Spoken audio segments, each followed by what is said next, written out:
खाना कमरे में रुलवा। डैड, सच कहूँ तो भाई परीशे की तो किस्मत खुल गई।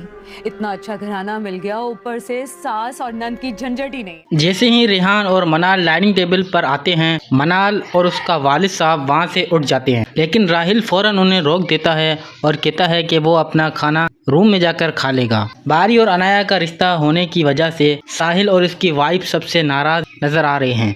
उनका मानना है कि अगर राहिल थोड़ी सी कोशिश करता तो उसका ससुर ये रिश्ता ज़रूर करवा देता। दूसरी तरफ अनाया पूरी कोशिश में लगी हुई है कि राहिल अपनी वाइफ को तलाक दे दे। उसका कहना है कि अगर वो खुद बारी के साथ खुश नहीं रह सकती और बारी उसे शादी नहीं कर सकता तो फिर बारी की बहन को भी कोई हक नहीं बनता कि वो उसके भाई की ज़िंदगी में मुदाखलत करे। इधर बारी परीशा के साथ अपनी ज़िंदगी में काफ़ी खुश दिखाई दे रहा होता है और बहुत जल्द उन दोनों की शादी की डेट भी फिक्स होने वाली है। बारी जब परीशा को बाहर लेकर जाता है तभी आलम की दूसरी बीवी घर आ जाती है। वो आते ही अपनी सास और परीशा की माँ को काफ़ी कुछ सुनाने लगती है। ताना देते हुए कहती है कि परीशा की माँ ने तो कमाल कर दिया, इतने अमीर घराने में बेटी का रिश्ता कर लिया। साथ ही वो ये भी बोलती है कि इतनी देर हो गई है, परीशा अभी तक नहीं आई है, उसका इतनी देर बारी के साथ बाहर रहना मुनासिब नहीं। उसकी बातें सुनकर दादी उसे कड़ा कर जवाब देती है।